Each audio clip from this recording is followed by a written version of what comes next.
উস্তাদ হোক পিতামাতা হোক, গুনাহের যদি কোনো কাজের কথা কোনো গার্ডিয়ান কোনো অভিভাবক বলে এটা মানা যাবে না। যেমন তুমি বালেগ হয়ে গেছো, তোমার মা বললো রোজা রাখা যাবে না, এটা শোনা যাবে না।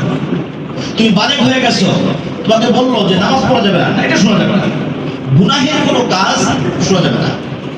কিন্তু এমনি তুমি নফল নামাজে দাঁড়াইছো, যদি তোমার মা ডাকে বাবা এক গ্লাস পানি নিয়ে এসো, নফল নামাজ বাদ দিয়ে পানি আনা তোমার জন্য ওয়াজিব।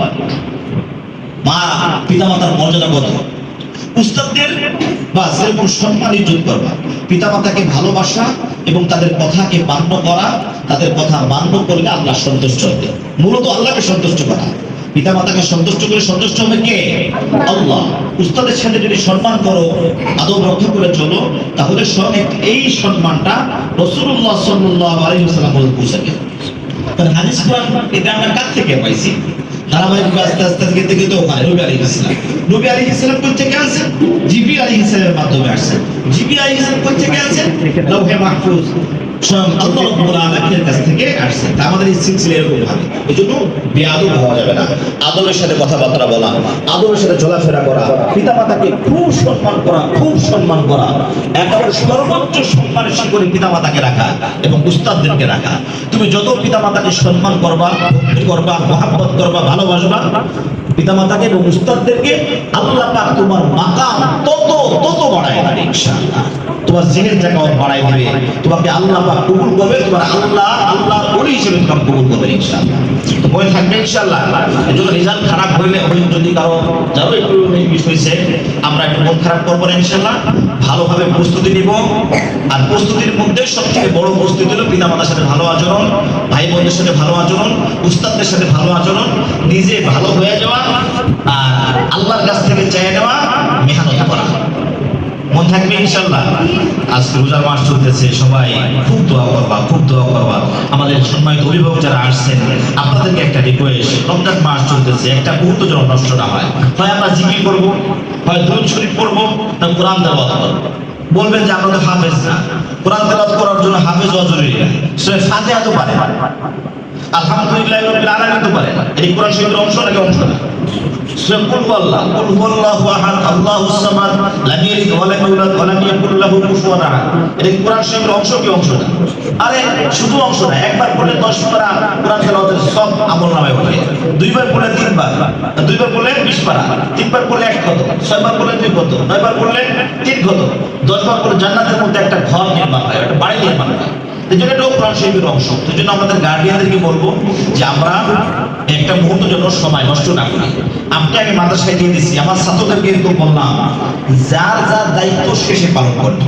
এই কথা বলে শেষ করে দিই, যার যার দায়িত্ব শেষে পালন করবে। আমি ছাত্র, আমি আমার উস্তাদ এবং উস্তাদদেরকে সম্মান করব, তাদের জন্য দোয়া করব, মাদ্রাসার জন্য দোয়া করব। আমি সন্তান, আমি আমার পিতামাতাকে মহব্বত করব, তাদের জন্য দোয়া করব, তাদের খেদমত করব, তাদের কথা শুনব। ঠিক আছে? আচ্ছা, এখন আসে হলো আমি উস্তাদ, আমি আমার ছাত্রের হক আদায় করব।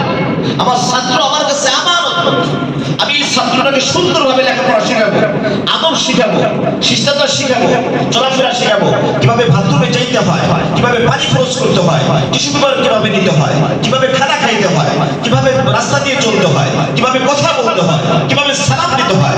এটা আপনার দায়িত্ব, আমি শিক্ষক, এটা আপনার দায়িত্ব।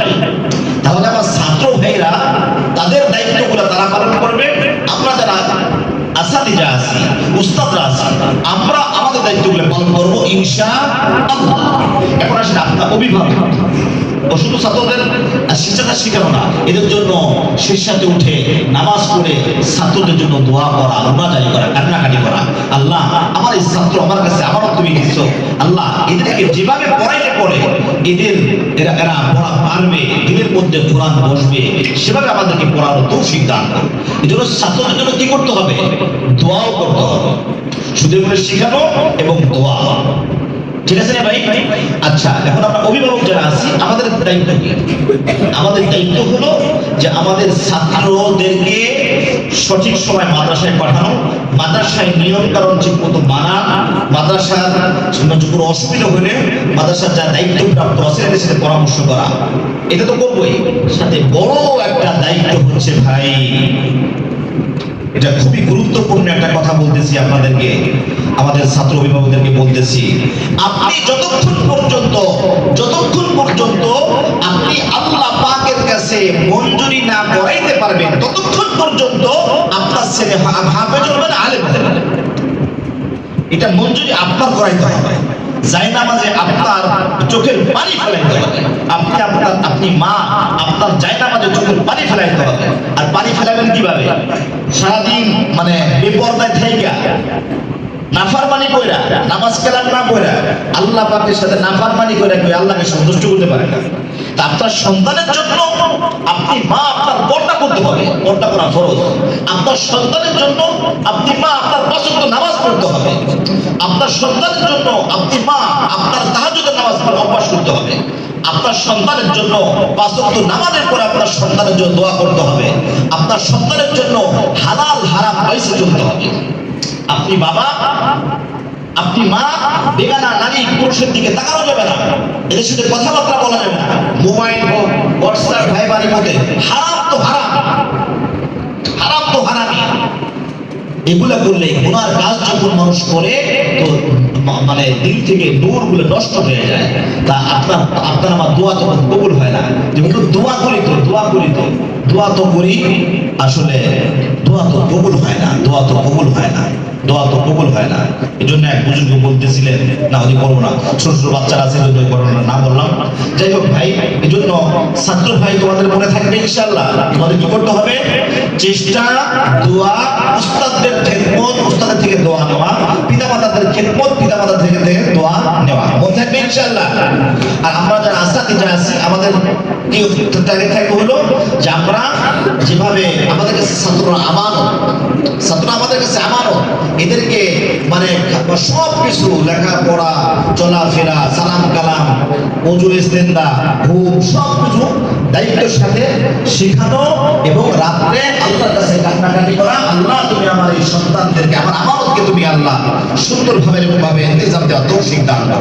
মনে রাখবে, এটা উস্তাদদের। আর গার্ডিয়ানদের উদ্দেশ্যে কি বললাম যে জায়নামাজে আপনার এই চোখের পানি ফেলতে হবে, জায়নামাজে চোখের পানি ফেলতে হবে, আর গুনাহ ছাড়তে হবে। আমাদের মা বোনদেরকে বলতেছি, ভাষণ দেব, এটা এসে দেখা টাকা করা হারাম। হাদিসের মধ্যে আসছে, মৌতের সাথে উদাহরণ দিয়েছে, এটা হারাম। বেগানা, আপনি যদি নারী হন, বেগানা কোনো পুরুষের সাথে কথাবার্তা যতটুকু জায়েজ ততটুকু, এর থেকে বেশি কথাবার্তা বলাও যাবে না, কারণ শয়তান তো আছে। আপনি পুরুষ, আপনি কোনো মহিলার সাথে, বেগানা নারীর সাথে কথাবার্তা বন্ধ করেন, ৫ ওয়াক্ত নামাজ কালাম পড়েন, হালাল খান, সন্তানের জন্য দোয়া করেন, বন্দুকের গুলির মতো কাজ হয়ে যাবে ইনশাআল্লাহ। আমাদের চেষ্টা করতেছি, আপনারাও চেষ্টা করেন, উভয়ের পক্ষে চেষ্টা লাগবে ইনশাআল্লাহ।